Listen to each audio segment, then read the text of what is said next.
السميع العليم من الشيطان الرجيم. بسم الله الرحمن الرحيم. وأقيموا الصلاة وآتوا الزكاة وما تقدموا لأنفسكم من خير تجدوه عند الله إن الله بما تعملون بصير.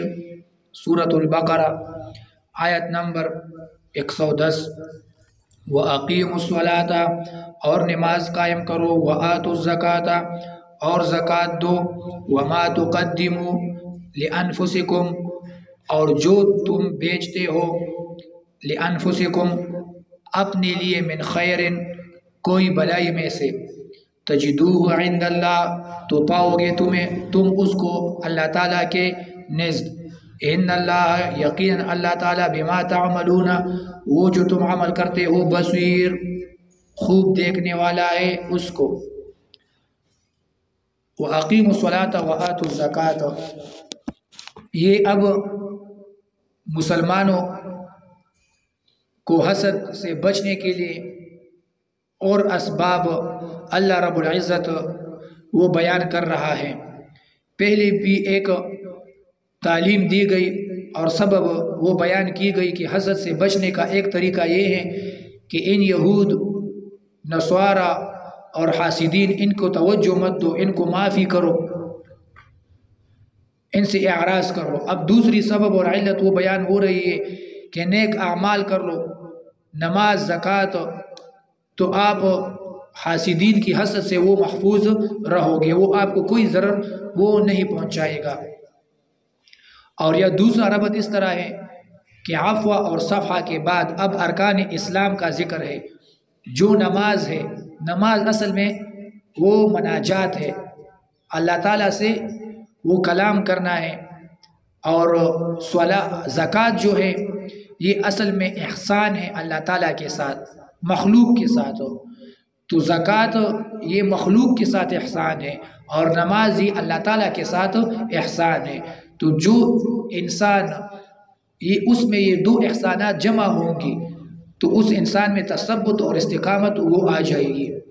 تو اب مسلمانوں کو استقامت اور تثبت اختیار کرنے کی وہ اسباب بتائی جا رہی ہے کہ اس سے انسان میں استقامت اور تثبت آئے گی، اور استقامت اور تثبت یہ دشمن کو شکست دینے کا بہترین طریقہ ہے، اس سے دشمن وہ ذلیل ہوگا۔ مسلمانوں میں استقامت آئے گی، تثبت آئے گی، تو آپ کے جو دشمن ہیں، حاسدین ہیں، یہود اور نصارہ مشرکین ہیں، وہ شکست کھا جائیں گے۔ وَأَقِيمُوا الصَّلَاةَ وَآتُوا الزَّكَاةَ نماز قائم کرو اور زکوٰۃ دو۔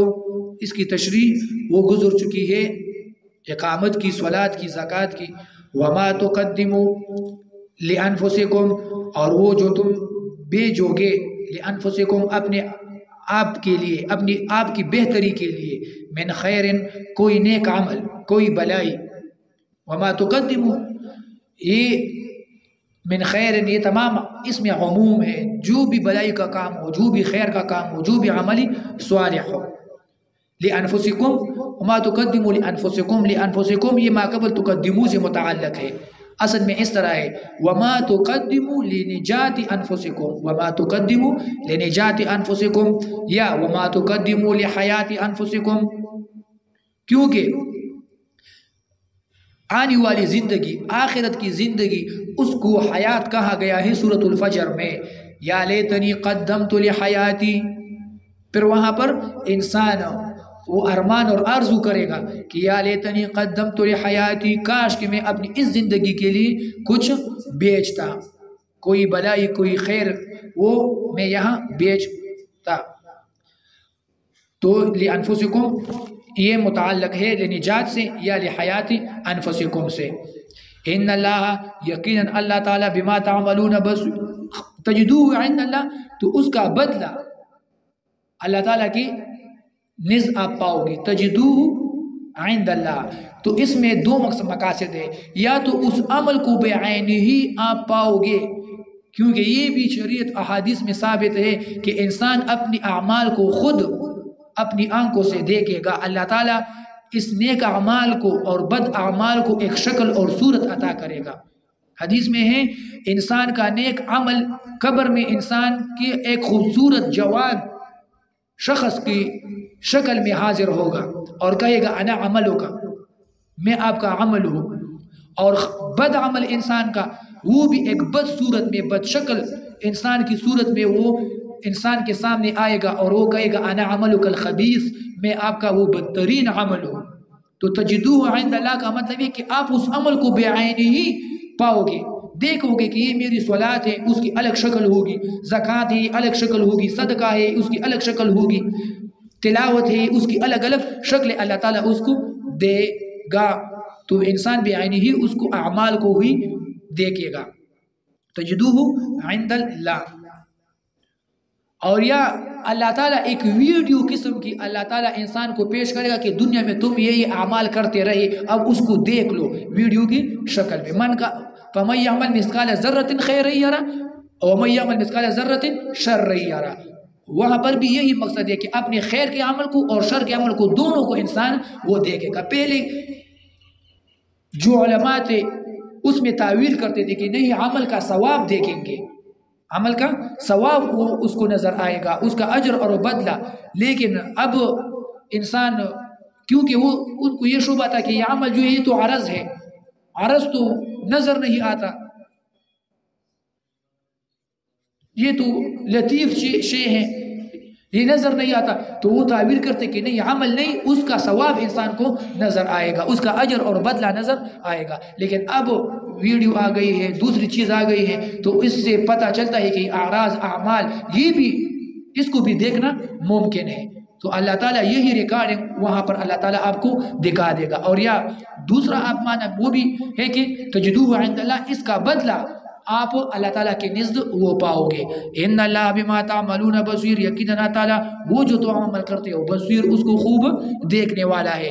یعنی مطلب یہ ہے اس طرح کا جملہ جب مسلمانوں اور نیک اعمال کے بعد ذکر ہو جائے تو اس میں تسلی ہوتی ہے کہ اللہ تعالیٰ تمہارے اعمال دیکھ رہا ہے، اس پر اللہ تعالیٰ تمہیں وہ بدلہ ضرور دے گا، تمہارے اعمال ضائع وہ نہیں ہوں گے. اور جب کفار کے بعد بد اعمال کے بعد اس طرح کا جملہ آتا ذکر ہوتا ہے تو اس کا مطلب یہ ہوتا ہے کہ اللہ تعالیٰ تمہیں ضرور اس کی سزا دے گا، یہ تمہاری بد اعمال اللہ تعالیٰ سے چھپ نہیں سکتی. وَقَالُوا لَن يَدْخُلَ الْجَنَّةَ إِلَّا مَنْ كَانَ هُودًا أَوْ نَصَارًا. وَقَالُوا، اور یہ کہتے ہیں لَن يَدْخُلَ الْجَنَّةَ، ہرگز داخل نہیں ہوگا جنت میں، الا مگر من كَانَ هُودًا أَوْ نَصَارًا، جو یہودی یا نصرانی ہوگا. تِلْكَ أَمَانِيُّهُمْ، یہ ان کی آرزو ہے، ان کی خواہش ہے بس. قل کہہ دیجئے اے نبی، ہاتو برہانکم، پیش کر دیجئے اپنی دلیل، ان کنتم صادقین، اگر تم سچے ہو اپنے اس دعویٰ میں. وقالوا لن يدخل الجنة، ان کی تخصیص جنت پر اب زجر ہے. اس کی یہ بھی ایک قبیح عمل ہے اور بد عمل ہے یہود کا کہ یہ صرف جنت کو اپنے آپ تک خاص کرتے تھے. وعلیکم السلام. جنت صرف اپنے آپ کے لیے اس کی تخصیص کرتے تھے. اور یہ بھی یہود کا ایک شبہ تھا جو مسلمانوں کو یہ شک اور شبہ ڈالنا چاہتے تھے کہ اے مسلمانوں، تم حق پر نہیں ہو، تم جنت میں جانے والے نہیں ہو، ہم صرف جنت کے مستحق ہیں اور جنت میں صرف ہم ہی جائیں گے اور ہم حق پر ہیں. تو یہ بھی ایک شبہ یہود مسلمانوں کے ذہنوں میں ڈالنا چاہتے تھے تخصیص الجنہ کا دعویٰ کر کے. تو اللہ تعالیٰ اس پر زجر دے رہا ہے. تو اللہ تعالیٰ اس کو زجر اس طریقے سے دے رہا ہے کہ دیکھو یہ یہود یہ اتنے قبیح لوگ ہیں، اتنے فاسد اور باطل لوگ ہیں، خبیث لوگ ہیں کہ یہ اتنے شبہات ڈالتے ہیں، رسول اللہ صلی اللہ علیہ وسلم پر اعتراضات کرتے ہیں، ان کی نبوت سے انکار کرتے ہیں، قرآن پر اعتراضات کرتے ہیں، نسخہ سے انکار کرتے ہیں، اور پھر بھی یہ دعوے جنت کرتے ہیں. اتنی خباثتوں کے باوجود بھی جنت کے دعوے دار ہیں. یہ ایسے لوگ ہیں. سبب نزول میں اس کے مختلف اقوال ہے کہ یہ آیت تو نازل ہوئی ہے نسوار نجران اور یہود کے بارے میں، کہ نسوار نجران یہ آیت رسول اللہ صلی اللہ علیہ وسلم کے ساتھ ان کی بحث ہو گئی. تو پھر ایک دن نسوارہ اور یہود ایک ہی مجلس میں یہ بیٹھے ہوئے تھے، رسول اللہ صلی اللہ علیہ وسلم بھی ساتھ تھا. تو دونوں نے ایک دوسرے کے ساتھ ایک مناظرہ کیا، بحث کی. اور یہاں تک پہنچ گئی کہ دونوں نے ایک دوسرے کے دین سے وہ انکار کر دیا۔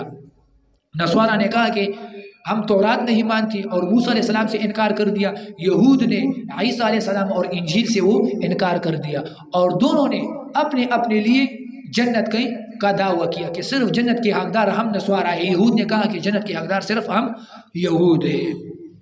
تو یہ آیت نازل ہو گئی کہ یہ یہود اور نصارہ اپنے لیے جنت کے دعوے دار ہیں۔ وقالو یہ ما قبل ود کثیر، اس پر یہ عطف ہے، اور یہ بھی کہتے ہیں وقالو لن يدخل الجنہ، وہ بھی ان کا ایک دعویٰ تھا، اور یہ ان کا الگ ایک یہ ہے لن يدخل الجنہ تھا کہ جنت میں داخل نہیں ہوں گے الا من کان یہودا او نصارا، مگر جو یہودی اور نصرانی ہوں۔ سوال یہ ہے کہ یہود تو صرف اپنے لیے جنت کا دعویٰ کرتے تھے اور نصرانی اپنے لیے دعویٰ کرتے تھے، یہاں پر تو دونوں کو جمع کیا گیا ہے۔ آیت کا ظاہر مقصد یہ مطلب یہ بنتا ہے کہ یہود اور نصارہ دونوں یہ کہتے ہیں کہ جنت میں صرف یہود اور نصارہ جائیں گے، ظاہراً یہ مطلب نکلتا ہے، لیکن مقصد تو یہ نہیں ہے۔ یہود کہتے تھے صرف ہم جائیں گے، نصارہ نہیں جائیں گے، مسلمان نہیں جائیں گے۔ نصارہ کہتے تھے کہ صرف ہم جائیں گے، یہود اور مسلمان نہیں جائیں گے۔ تو یہاں پر مقصد یہ کیا ہے؟ تو جواب یہ ہے کہ یہاں پر قالو میں جمع کیا گیا ہے دونوں کے قول کو، اور بعد میں او سے ان میں تفصیل او تفریق کے لیے ہے، او تفصیل کے لیے ہے۔ وقالو لن يدخل الجنہ، کہتے ہیں یہود کی جنت میں صرف یہود جائیں گے، یا صرف نصارہ جائیں گے۔ نصارہ کہتے ہیں کہ صرف ہم جائیں گے، یہ او تفصیل کے لیے۔ مقصد یہ ہے کہ او تفصیل کے لیے لایا گیا ہے، تو مقصد یہ کہ صرف یہود کہتے ہیں کہ ہم جائیں گے، نصارہ نہیں جائیں گے، اور نصارہ کہتے ہیں صرف ہم جائیں گے، یہود وہ نہیں جائیں گے۔ یہود اس کی تفصیل تو وہ گزر چکی ہے کہ انا ہدنا، اس سے یہ ماخوذ ہے۔ وقالوا لن يدخل الجنة الا من كان هودا او نصارى، نصارى اس کی بھی تفصیل وہ گزر چکی ہے۔ تلک امانیہم، اشارہ یہ ما قبل قول کو ہے، جو انہوں نے قول کیا ہے اشارہ اس کو ہے تلک سے، یا تلک سے اشارہ تمام ان کی جو امانی باطلہ ہے، جتنی بھی باطلہ آرزو یا خواہشات ہیں ان تمام کو یہ تلک یہ اشارہ ہوا ہے۔ امانی، سوال یہ ہے کہ امانی یہاں پر وہ جمع لائی گئی ہے، امانی جمع لائی گئی ہے، اس کی وجہ کیا ہے؟ اس کی وجہ اصل میں یہ ہے کہ نصارہ اور یہود دونوں کی امانی کو جمع کیا گیا ہے۔ یہود اور نصارہ دونوں کی الگ الگ مختلف قسم کی آرزو و خواہشات تھی، ان دونوں کو جمع کیا گیا تو یہ امانی جمع بن گئی، ورنہ جنت کی صرف ایک ہی آرزو تھی۔ یہود کی ایک آرزو جنت کی تھی، نصارہ کی ایک آرزو جنت کی تھی، لیکن ان کے علاوہ اور بھی ان کے امانی تھے، تو ان تمام کو جمع کر کے اللہ تعالیٰ نے یہ جمع کا صیغہ یہاں پر استعمال کیا گیا ہے۔ یا دوسرا یہ کہ امانی اس وجہ سے جمع کی لائی گئی ہیں کہ یہ کثیر لوگوں کی امانی تھی، بہت سے لوگ یہود میں سے اور بہت سے لوگ نصارہ میں سے یہ دعویٰ کرتے تھے، یہ امانی یہ عرضو کرتے تھے، تو ان کی وجہ سے تعداد کی کثرت کی وجہ سے امانی وہ جمع لائی گئی ہے۔ پھر یہاں پر اعتراض ہے کہ تل کا مفرد ہے اور امانی جمع ہے، تل کا مفرد ہے اور امانی جمع ہے، تو ایک جواب ہم نے کیا کہ تل کا سے اشارہ اس مقالے کو ہوا ہے جو قول کا مقولہ ہے، قول کا مقولہ اس کو تل کا سے اشارہ ہے، اور یا یہ ہے کہ یہ امانی یہ جو ہے امانی تل کا امانی، تل کا یا مبتدا ہے اور امانی اس کی خبر ہے، تو تل کا مبتدا ہو جائے گی اور امانی اس کی خبر وہ بن جائے گی، تو تل کا سے اشارہ اس کی اقوال کو ہو جائے گی نہ کہ امانی کو ہو جائے گی، یعنی تل کا اقول مقولہ کو ہو جائے گی، جو انہوں نے مقولہ کہا تھا وقالو کا مقولہ جو ہے اس کو اشارہ ہے، امانی کو پھر اشارہ وہ نہیں ہوگا۔ قل ہاتو برہانکم، کہہ دیجئے کہ پیش کر دیجئے، ہاتو لاؤ یا پیش کر دو، برہانکم اپنی دلائل، ان کے دعویٰ کے بعد اب اللہ تعالیٰ ان سے مطالبہ دلیل کر رہا ہے کہ تم نے دعویٰ تو کر دیا لیکن دلیل اب پیش کرو، اور برہان اس کی وضاحت گزر چکی تھی کہ برہان کہتے ہیں دلیل قطعی کو۔ امام رازی رحمہ اللہ وہ فرماتے ہیں یہاں پر دلت الآیہ علی ان المدعی سواء ادعا نفیا او اثباتا فلا بد له من الدلیل والبرہان. دلت الآیہ علی ان المدعی سواء کان ادعا نفیا او اثباتا کہ مدعی اس نے اگر نفی کا دعویٰ کر دیا یا اثبات کا دعویٰ کر دیا دونوں صورتوں میں لابد له من الدلیل والبرہان اس کو دلیل اور برہان ضرور پیش کرنا ہوگی. تو اس لیے بعض لوگ یہ کہتے ہیں کہ دعویٰ صرف مثبت کا ہوتا ہے نافی اس کا دعویٰ نہیں ہوتا. یعنی جو چیز آپ ثابت کرتے ہو تو وہ دعویٰ ہے, دعویٰ صرف اس بات میں ہوتا ہے, اس بات پر آپ کو دلیل لانی ہوگی اور نفی پر آپ کو دلیل نہیں لانی پڑتی. لیکن یہ بات غلط ہے کیونکہ جو نفی ہے یہ اس بات کی نقیض ہے. جو دعویٰ مثبت کر رہا ہے آپ اس دعوے کا نقیض ثابت کرنا چاہتے ہو تو ایک قسم کا نافی بھی ایک قسم کا مدعی ہے تو نافی بھی دلیل پیش کرے گا کہ یہ بات مثال کے طور پر آپ کہہ رہے ہو کہ یہ بات ثابت ہے تو دلیل لاؤ گے, یہ بات نہیں ہے پھر بھی دلیل لاؤ گے کہ کیوں نہیں ہے, اس کے لیے بھی دلیل لانا پڑے گی. اور پھر امام راضی نے کہا ہے وَذَلِكَ مِنْ أَصْدَقِ الدَّلَائِلِ عَلَى بُطْلَانِ التَّقْلِيدِ وَذَلِكَ مِنْ أَصْدَقِ الدَّلَائِلِ عَلَى بُطْلَانِ التَّقْلِيدِ. اور یہ آیت ان دلائل میں سے ہے, قوی دلائل میں سے جو بطلان تقلید پر دال ہے کہ تقلید وہ باطل ہے. صرف تقلید پر بات نہیں چلتی بلکہ آپ کو دلیل لانا ہوگی. یہ دعویٰ انہوں نے کر دیا کہ صرف جنت میں ہم جائیں گے لیکن دلیل انہوں نے پیش نہیں کی. یہ صرف مقلد ہے کیونکہ ان کے بڑے جو ان کے بڑے علماء تھے وہ یہ دعویٰ کرتے تھے, ان کے عوام بھی یہ دعویٰ کرنے لگے, دلیل کسی کے پاس وہ نہیں تھی. اور شاعر کہتا ہے من ادعا شیئا بلا شاہد فلا بد ان تبطل دعواه. من ادعا شیئا بلا شاہد, جس نے کسی چیز کا دعویٰ کر دیا بلا شاہد بغیر گواہی اور دلیل کے, فلا بد ان تبطل دعواه تو ضرور ان کا دعویٰ جو ہوگا وہ باطل ہوگا, وہ باطل ہو جائے گا کیونکہ دلیل پیش نہیں کر سکتے تو بطلان وہ خود بخود ثابت ہو جائے گی. فلا بد له ان تبطل دعواه. ہاتو جو ہے یہ اس میں فعل ہے اور یا امام ابو حیان کے مطابق یہ فعل ہے یا اس میں فعل ہے. بعض مفسرین کے مطابق ہاتو اور ابو حیان بحر المحیط وہ کہتے ہیں کہ نہیں یہ فعل ہے. دلیل کیا ہے؟ دلیل یہ ہے کہ اس سے اتصال ضمائر کا آتا ہے, اتصال ضمائر بارزہ. ہاتو وہ ضمیر بارز اس کے ساتھ وہ متصل ہوئی ہے تو یہ دلیل ہے کہ یہ فعل ہے کیونکہ اتصال ضمائر بارزہ یہ خاصہ کس کی ہے؟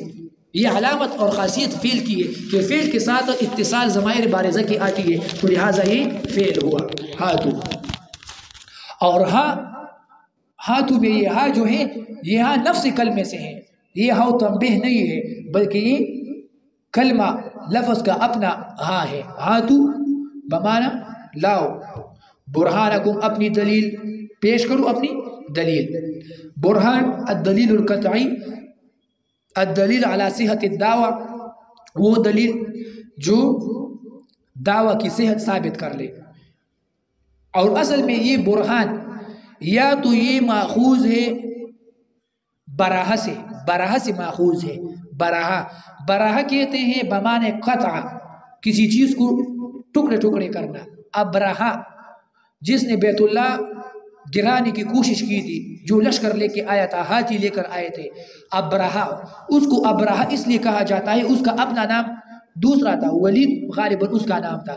ابرہا اس کو کہتے ہیں کیونکہ وہ بھی ابابیل کے پتھر لگنے سے وہ ٹکڑے ٹکڑے اور قطع ہو چکا تھا, اس لیے اس کو ابرہا وہ کہا جاتا ہے. تو پھر اس میں یہ برہان میں نون پھر زائد ہے, اگر براہ سے ماخوذ ہو جائے تو برہان کا نون پھر زائد ہوگا. اور دوسرا قول یہ ہے کہ یہ برہانہ سے ماخوذ ہے. برہانہ بمانے ننگا کرنا, ننگا کرنا, برہانہ کرنا, ننگا کرنا بمانے مقصد یہ کہ اس کو واضح کر کے ظاہر کر کے سامنے لانا, بیان کرنا, اس کی وضاحت کرنا, اس کو ظاہر کرنا, برہانہ. تو برہان بھی تمہارے دعوے کو ظاہر کر کے بیان کرتا ہے, سامنے اس کو لا کر پیش کرتا ہے. پھر برہان یہ لفظ قرآن کریم میں 8 دفعہ استعمال ہوا ہے. ان کنتم صادقین، ان کنتم صادقین یہ جزا ہے ہاتو برہانکم کے لیے، ان کنتم صادقین. اور اس کا متعلق یہ ہے کہ اگر تم اپنے دعوی ایمان میں یا دعوی جنت میں یا تمہاری جو امانی ہے جو تم عرض کرتے ہو اس میں اگر تم سچے ہو تو کیا کرو؟ اپنا دلیل وہ پیش کرو. مقصد یہ ہو جائے گا ان کنتم صادقین، صادقین فی الدعوا کو، اپنے تمہارے اس دعوے میں جو دعویٰ تم نے پیش کر دیا یا جنت کی تخصیص تم نے کی یا تم اپنی آرزو امانی یہ کرتے ہو اس میں اگر سچے ہو تو پیش کرو دلیل. بلا بلا من اسلم، بلا کیوں نہیں، بلکہ اس طرح نہیں ہے. بلا یہ حرف ایجاب ہے، ما قبل نفی ہوئی، ان سے نفی ہو گئی کہ نہیں یہ تمہاری امانی ہے، تلک امانی ہو. انہوں نے جنت کا دعویٰ کر دیا، اللہ تعالیٰ نے تلک امانی ہو قل ہاتوا برہانکم، اس سے نفی ہو گئی. نفی اگرچہ ظاہراً آیت میں نفی نہیں ہے لیکن ضمناً نفی ہے، کیونکہ اللہ تعالیٰ نے ان سے دلیل مانگا، انہوں نے دلیل پیش نہیں کیا تو ان کی وہ دعویٰ وہ نفی ہو گئی، وہ خود بخود باطل ہو گئی. تو تخصیص الجنہ ان سے نفی ہو گئی، تلک امانیہم اور قل ہاتوا برہانکم الفاظ سے تخصیص الجنہ اس سے نفی ہو گئی. تو اب بلا، بلا حرف ایجاب ہے، ما قبل نفی کی وہ ایجاب کر رہا ہے. تو ہاں تخصیص الجنہ ہے بلا، یہ جنت خاص ہے. بلا کا مطلب یہ ہو جائے گا بلا ہاں ضرور یہ جنت خاص ہے. کس کے لیے؟ من اسلم، جو اسلام لائے، من اسلم وجہہ للہ وہو محسن، اور وہ نیک عمل کرے تو اس کے لیے یہ جنت ہے. ان سے نفی ہوئی اور ان صفات والے اسلام اور عمل صالح والے کے لیے یہ جنت وہ ثابت ہو گئی.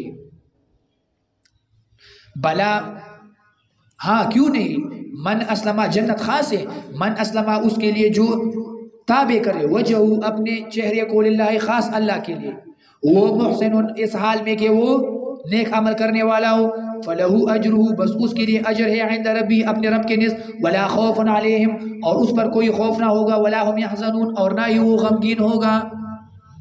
بلا اسلام الوجہ، بلا من اسلم وجہہ، اسلم وجہہ، اسلم وجہہ بمعنی استلام، استسلام اور انقیاد. اسلم وجہہ کا مقصد یہ ہے جو استسلام انقیاد اللہ تعالیٰ کو منقاد ہو جائے، اللہ کے تابع ہو جائے، یہ مراد ہے. یہ من جو ہے مبتدا ہے اور ما بعد اس کا یہ خبر ہے، یہ ایک اعراب ہے. اور دوسرا قول یہ ہے کہ یہ من فاعل ہے اور اس کا فعل محذوف ہے. اصل میں اس طرح ہے بل بلا من یدخلها من اسلم، جیسے میں نے ترجمہ کیا بلا یدخلها من اسلم، بلا یقیناً میں یدخلها جنت میں داخل ہوگا، من اسلم جو اسلام لائے، یا من اسلم وجہہ جو اپنے آپ کو تابع کر دے اللہ تعالیٰ کے، وہ جنت میں داخل ہوگا. وجہ من اسلم وجہہ، وجہ یہاں وجہ سے مراد تمام جسم ہے، مگر تعبیر وجہ سے ہوئی ہے، اس کے کچھ مقاصد ہیں اور اس کی کچھ اپنی حکمات ہے. وجہ اس کا اطلاق تمام ذات اور تمام جسم پر یہ قرآن کریم میں دوسری جگہ بھی ہوا ہے. کل شیء حالک الا وجہہ، کل شیء حالک الا وجہ، صرف تمام چیزیں ہی ہلاک ہوں گی لیکن اللہ تعالیٰ کی ذات وہ باقی رہے گی. وہاں پر وجہ سے مراد ذات اللہ تعالیٰ کی ہے. پھر یہاں پر جسم سے اور تمام بدن سے تعبیر وجہ سے ہوئی ہے، اس کی وجہ یہ ہے کہ یہ اشرف الاعضاء ہے، چہرہ اشرف الاعضاء ہے، تمام حواس اس میں موجود ہے، کان، ناک، آنکھیں، زبان، منہ، یہ تمام حواس ظاہرہ ہے، یہ اس وجہ اس میں موجود ہے تو یہ اشرف الاعضاء ہے، اس لیے اس کو نسبت ہوتی ہے. دوسرا یہ ہے کہ یہ اشرف الاعضاء ہے، اگر انسان کا یہ اشرف الاعضاء یہ منقاد ہو جائے تو باقی تمام جسم خود بخود وہ منقاد ہو جائے گا. انسان کا چہرہ وہ انقیاد وہ تسلیم ہو جائے تو باقی جسم وہ خود بخود تسلیم اللہ تعالیٰ کے سامنے ہو جائے گی. دوسری وجہ یہ ہے کہ انسان اگر یہ چہرہ زمین پر رکھ دے اور اس میں عاجزی آ جائے اللہ تعالیٰ کے سامنے تو باقی جسم میں خود بخود وہ عاجزی اور تواضع وہ پیدا ہو جاتی ہے. تو اس لیے تعبیر یہ وجہ سے ہوتی ہے.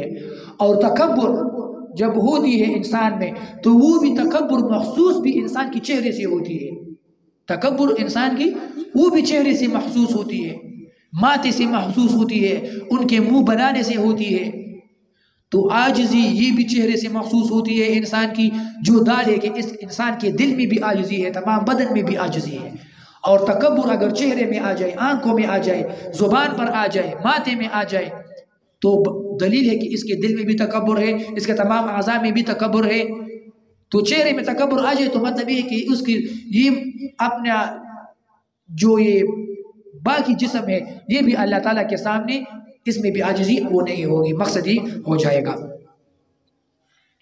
وجہ پھر اصل یہاں پر ایک اختلاف ہے. اختلاف یہ ہے کہ وجہ اس سے تعبیر کرنا تمام جسم سے، یہ تعبیر یہ کنایا یہ حقیقتاً ہے اور یا یہ حقیقت لغوی ہے، یہ حقیقت عرفی ہے یا حقیقت لغوی ہے. ہم جو کنایا کرتے ہیں کہ وجہ سے مراد تمام جسم ہے، یہ حقیقت عرف میں اس طرح ہوتا ہے، حقیقت عرفی ہے یا حقیقت لغوی ہے. لغت میں وجہ کا اطلاق جسم پر ہوتا ہے، اس میں اختلاف ہے. تو جواب اس کا یہ ہے، امام ابن تیمیہ رحمہ اللہ اس کا قول تو یہ ہے کہ وجہ یہ جہت کا معنی پر بھی استعمال ہوتا ہے، جہت طرف سمت اس کے معنی پر بھی استعمال ہوا ہے وجہ. اور اصل میں یہ وجہ جو ہے اصل میں جہتن ہے. جہتن یہ تا جو ہے یہ حذف ہو کر اس کی عوض پر وہ اس کی عوض میں آیا ہے. عدتن اور وعدن کی قانون کے مطابق اس کی طرح عادتن میں تا حذف ہوا تو وہ عوض میں آ گیا. اس طرح یہ بھی اصل میں جہتن ہے، تا حذف ہو کر وہ اس کی عوض میں آ گیا. تو پھر اس میں امام ابن تیمیہ کے مطابق اس میں معنی مصدری ہے وجہ میں بمعنی توجہ، وجہ بمعنی توجہ. جہت کو بھی جہت اس لیے کہتے ہیں ایک طرف ہوتی ہے انسان اس کی طرف توجہ کرتا ہے، تو وجہ اس میں بھی پھر توجہ کا معنی وہ مقصود ہے. اور پھر امام ابن تیمیہ کے مطابق وجہ اس کا اطلاق کعبہ پر بھی ہوتا ہے، کعبہ پر، کیونکہ کعبہ کی طرف بھی لوگ توجہ کرتے ہیں، اپنی توجہ اپنا منہ نماز میں توجہ وہ کعبہ کی طرف کرتے ہیں، تو اس لیے کعبہ پر بھی اطلاق وجہ کا ہوا ہے. تو اس لیے امام ابن تیمیہ کے مطابق وجہ کا اطلاق ذات پر، تمام ذات پر یا جہت پر یا قبلہ پر، اس کے مطابق یہ اطلاق حقیقی ہے، یہ اطلاق حقیقی ہے. یہ عرف میں حقیقی طور پر ہی اس کا اطلاق اس پر ہوتا ہے. جیسے بعد میں آیات میں آئے گی فَأَيْنَمَا تُوَلُّوا فَثَمَّ وَجْهُ اللَّهِ، جس طرف بھی آپ منہ مڑو گے اس طرف وجہ اللہ سے مراد، وہاں پر امام ابن تیمیہ کا قول آ جائے گا کہ وہاں پر وجہ اللہ سے مراد کعبۃ اللہ، قبلۃ اللہ. جس طرف آپ منہ موڑو گے وہی اللہ تعالیٰ کا قبلہ ہے، وہ مراد ہو جائے گا. اور امام ابن تیمیہ کے مطابق وہ آیات صفات میں سے بھی نہیں ہے. وجہ اللہ سے مراد وہ اللہ تعالیٰ کی حقیقی وجہ صفت، وہ مراد وہاں پر نہیں ہے. تو اس لیے وجہ کا اطلاق یہ ذات پر بھی ہو سکتا ہے، اس کا اطلاق کعبہ پر بھی ہو سکتا ہے، اس کا اطلاق توجہ کرنے پر بھی ہو سکتا ہے، اور اس کا اطلاق جہت اور سمت اس پر بھی ہوا ہے. اور امام ابن تیمیہ کے مطابق یہ اطلاقی حقیقی ہے، کیونکہ یہ اصل میں جہتن تھا، پھر وجہ بن گیا اور اس سے توجہ بنتی ہے وجہ.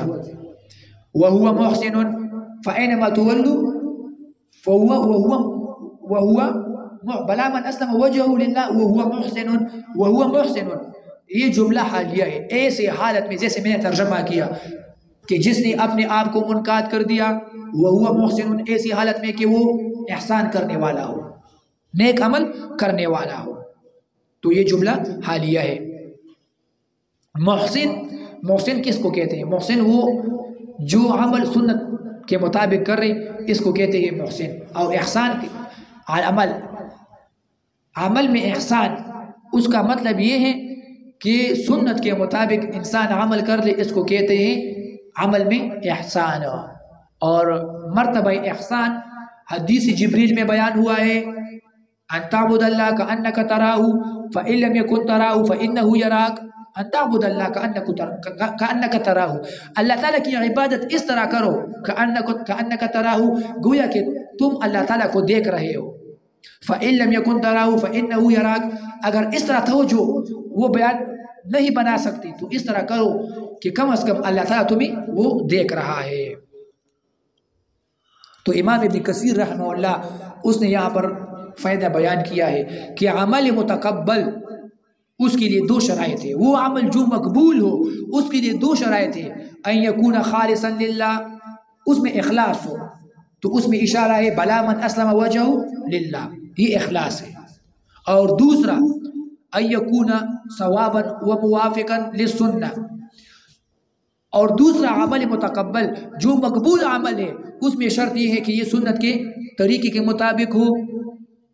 اور اس میں اشارہ ہوا ہے اس لفظ سے کہ وہ ہوا محسن، وہ احسان کرنے والا ہو، صحیح طریقے سنت طریقے سے عمل کرنے والا ہو. تو یہ دو صفات عمل میں آ جائیں تو وہ عمل مقبول ہوگا. اور حدیث میں ہے من عمل عملا لیس علیہ امرنا فہو رد، جو عمل کرے گا لیس علیہ امرنا فہو رد، اس پر ہمارا حکم نہ ہو، ہم نے کسی عمل کا حکم ہی نہ کیا ہو، فہو رد، وہ مردود ہوگا، وہ قابل قبول نہیں ہوگا. تو لہٰذا یہ تعریض ہو گئی یہود پر اس آیت میں کہ اے یہود تم جنت کا دعویٰ کرتے ہو، تخصیص الجنہ، لیکن تم میں نہ اخلاص ہے اور نہ اتباع السنہ ہے. تم میں اخلاص بھی نہیں ہے، توحید بھی تم میں صحیح نہیں ہے، اور تم میں رسول اللہ صلی اللہ علیہ وسلم کی اتباع بھی نہیں ہے. تو تم کس بنیاد پر تخصیص الجنہ کا دعویٰ وہ کر رہے ہو؟ تو یہ تمہارا دعویٰ یہ بلا دلیل ہے، اور دعویٰ بلا دلیل اس کو تحکم کہتے ہیں. تو اس سے کوئی تمہارا دعویٰ وہ ثابت نہیں ہوگا. تو یہ دو صفات بلا من اسلم وجہ للہ، بالمقابل مفہوم مقابل یہ بن جائے گا کہ یہ دو صفات بلا من اسلم وجہ للہ وہو محسن، یہ دو صفات اخلاص اور اتباع السنہ یہ اسباب ہے دخول جنت کے لیے اور تخصیص جنت کے لیے. یہود کے لیے تخصیص نہیں ہے، تخصیص ان لوگوں کے لیے جن میں یہ دو صفات آ جائے.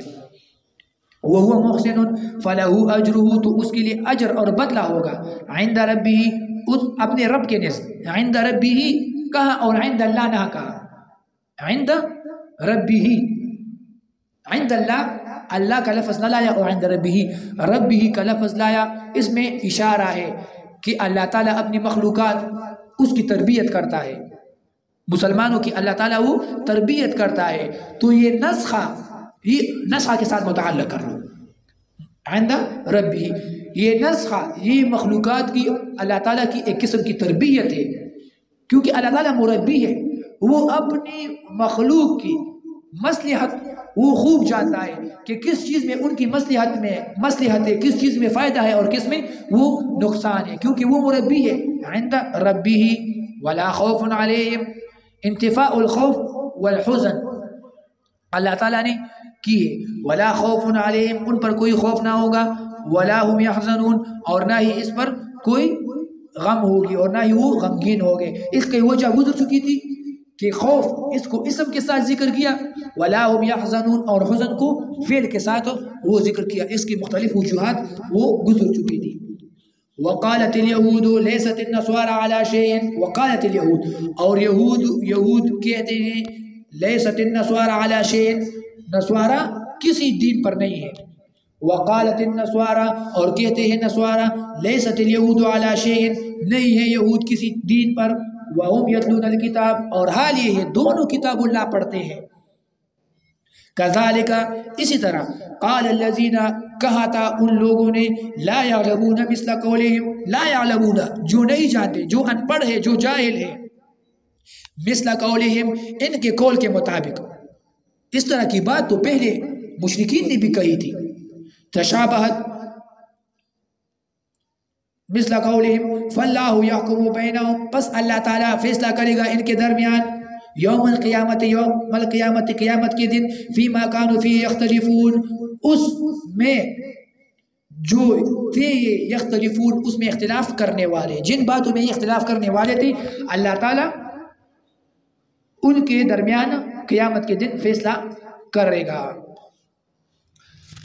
وقالت الیہود لیست النصارى علی شیء، اس آیت میں بھی، اس آیت کو بھی ماقبل آیت کے ساتھ آپ متعلق کر سکتے ہو کہ یہ بھی دعویٰ ہے اور یہ ان کی دعویٰ کی تفصیل ہے کہ پہلے ان کا ایک قسم کا دعویٰ تھا تخصیص الجنہ کا، اب ان کا دوسرا دعویٰ یہ ہے کہ دوسرے فریق کی نفی کرتے ہیں، خود اپنے لیے جنت کی تخصیص کرتے ہیں اور مقابل فریق سے اس کی نفی کرتے ہیں.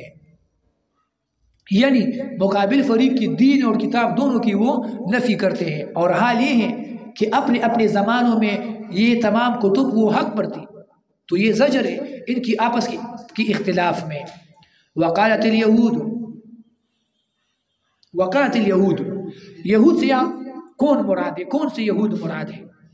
تو یہ ہے کہ یہاں پر الف لام جنسی ہے اور جنسی یہود مراد ہے، جنسی یہود یہاں پر مراد ہے. یعنی مطلب یہ ہوا کہ یہ مرض تخصیص الجنہ کی اور دوسرے فریق سے نفی کرنے کی، یہ مرض ان کے اسلاف میں بھی موجود تھی. ما قبل جتنے یہود گزرے ان تمام میں یہ مرض موجود تھی. تو پھر یہ ایک قسم کی تسلی ہو جائے گی رسول اللہ صلی اللہ علیہ وسلم کو بھی اور مسلمانوں کو بھی تسلی ہو جائے گی کہ رسول اللہ صلی اللہ علیہ وسلم اور مسلمانوں کو پریشان نہیں ہونا چاہیے. یہ یہود کا پرانا مرض ہے، یہ پرانا مرض ہے. ما قبل اسلاف ان کے جتنے بھی گزرے ہیں وہ بھی باقی تمام کتب آسمانی ان کے منکر تھے. تو اگر یہ رسول اللہ صلی اللہ علیہ وسلم کا انکار کرتے ہیں تو یہ کوئی نئی بات وہ نہیں ہے. انہوں نے تمام آسمانی کتبوں کا انکار کیا ہے، صرف رسول اللہ صلی اللہ علیہ وسلم کا انکار ہو وہ نہیں کر رہے. اور یہ الف لام عہدی ہے، مراد اس سے یہود جو رسول اللہ صلی اللہ علیہ وسلم کے زمانے میں موجود تھے وہ یہود مراد ہے، اور نصارے نجران مراد ہے جنہوں نے مجلس میں بیٹھ کر ایک دوسرے کے ساتھ مناظرہ اور بحث کی اور ایک دوسرے کے ادیان کا انکار کر دیا، وہ یہود اور نصارہ وہ مراد ہے. اور یا الف لام عہدی ہے اور اس سے مراد یہ ہے کہ یہ یہود اور نصارہ میں یہ ایک آدمی تھا، ایک آدمی یہود میں سے تھا اور ایک آدمی نصارہ میں سے تھا. دو آدمی تھے، ان دونوں کا آپس میں بحث ہو گیا، تو بحث اس حد تک چلی گئی ان دونوں کی کہ دونوں نے ایک دوسرے کے انبیاء اور کتب کا انکار کر دیا. تو یا تو یہود پرانے زمانے والے اسلاف وہ مراد ہے الف لام جنسی، الف لام عہدی نصارے نجران اور موجودہ یہود مراد تھے، اور یا ایک شخص یہود میں سے تھا اور ایک نصرانی میں سے تھا. تو انہوں نے ایک دوسرے سے بحث اور مناظرہ کیا. اور پھر یہ قاعدہ ہم بار بار بیان کر چکے ہیں کہ عرب میں یہ قاعدہ اور قانون ہے کہ کام ایک آدمی کرتا ہے لیکن نسبت تمام قبیلے کو ہوتی ہے. یہاں پر انکار ایک آدمی نے کیا یہود میں سے یا نصارہ میں سے، لیکن نسبت تمام یہود اور نصارہ کو ہوئی ہے. یہ عرب کا قاعدہ ہے. وقالت الیہود لیست النصارى علی شیء، نصارہ نہیں ہے کسی چیز میں سے. علی شیء وہ چیز جو معتبر ہو دین میں سے، مطلق شیء مراد نہیں ہے، میں نے ترجمہ کیا کسی دین میں سے بھی نہیں ہے، کسی دین پر بھی نہیں ہے. یعنی علی شیء یصح یعتد به، ایسی چیز جس کو دین میں شمار کرنا وہ صحیح ہو وہ مراد ہے. علی شیء نفس شیء وہ مراد نہیں ہے. وَهُمْ يَتْلُونَ الْكِتَابَ وَهُمْ يَتْلُونَ الْكِتَابَ، یہ جملہ حالیہ ہے، میں نے ترجمہ کیا تھا ایسی حالت میں کہ دونوں پڑھتے ہیں کتاب اللہ کو. وَهُمْ يَتْلُونَ الْكِتَابَ جملہ حالیہ ہے، اللہ تعالیٰ نے ان دونوں کو کتاب بھی دی ہے ایسی حالت میں، اور پھر بھی یہ اختلاف کرتے ہیں. یعنی مطلب یہ ہے کہ سبب تصدیق ان کے پاس موجود ہے، ان کے پاس کتاب موجود ہے، اس کتاب میں لکھا ہے کہ ما قبل کتابیں وہ حق پر تھی، ان کی تصدیق کرو، یعنی سبب تصدیق موجود ہے لیکن پھر بھی انکار کرتے ہیں ایک دوسرے کا۔ وَهُمْ يَتْلُونَ الْكِتَابَ كَذَلِكَ قَالَ الَّذِينَ كَذَلِكَ یہ کاف جو ہے محل نصب میں ہے اور یہ مفعول مطلق ہے بے اعتبار محذوف محذوفہ، اصل میں اس طرح ہے قولاً مثلاً قولاً مثل ذلك القول، قولاً مثل ذلك القول، قولاً مثل ذلك القول، ما قبل کی طرح قول کی طرح اس قول کی طرح انہوں نے بھی یہ قول کیا ہے، تو یہ مفعول مطلق بن جائے گا۔ اور یا یہ کذالک یہ مرفوع ہے بنا پر ابتدائیت، معنی یہ ہے مثل ذالک قالہ الذین من قبل، یہ عبارت اصل میں اس طرح بن جائے گی مثل ذالک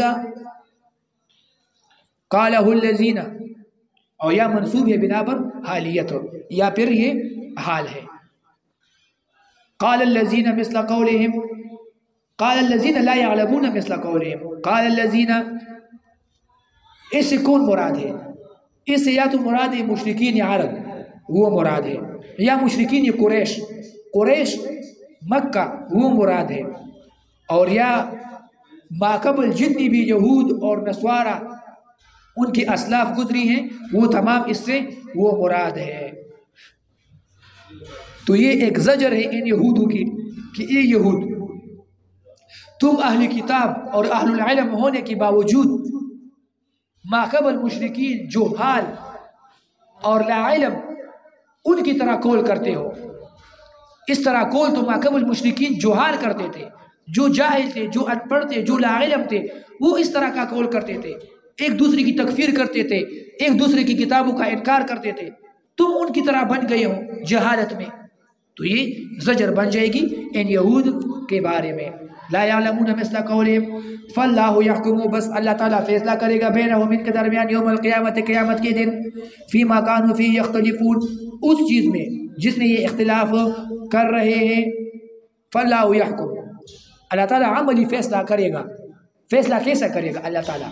فیصلہ اس طرح کرے گا کہ مسلمانوں کو جنت میں داخل کرے گا اور ان کو جہنم میں وہ داخل کرے گا۔ تو دخول جنت اور جہنم سے اللہ تعالیٰ عملی فیصلہ ان کے درمیان وہ کرے گا یوم القیامت قیامت کے دن۔ یوم القیامت، قیامت کو قیامت اس لیے کہتے ہیں کہ یوم یقوم الناس لرب العالمین، اس دن میں تمام لوگ چھوٹے بڑے، فقیر غریب، مالدار، بادشاہ اور گدھا، تمام ہی اللہ تعالیٰ کے سامنے وہ کھڑے ہوں گے۔ یوم یقوم الناس لرب العالمین، تو قیامت کو قیامت اس لیے کہتے ہیں یوم القیامہ، قیام سے ہے کہ اس دن میں لوگ اللہ تعالیٰ کے سامنے وہ کھڑے ہوں گے۔ فیما کانوا فیہ یختلفون، اس کے بارے میں فیصلہ کرے گا اللہ تعالیٰ جس کے بارے میں یہ اختلاف کر رہے ہیں۔ صلی اللہ تعالیٰ خیر خلقہ محمد و آلہ و صحبہ اجمعین۔